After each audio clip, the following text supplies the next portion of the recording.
जमा लीजिए। घेराइल बानी हो हम तो आइल बानी हो रौरा संगे संगे हम हुलसी आइल बानी हो। केहू बोली न सबका से कहे जाए तो जाई हला कभी अरे 40 पे हम मालिश करन फ्री में होई पालिश सोई पर सह जाए रात भर रह जाए।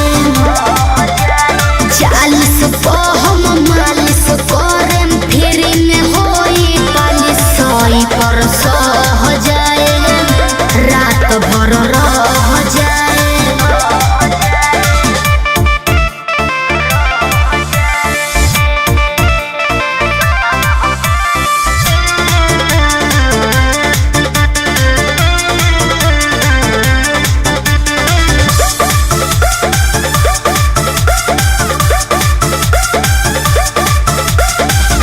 मार्केट में तो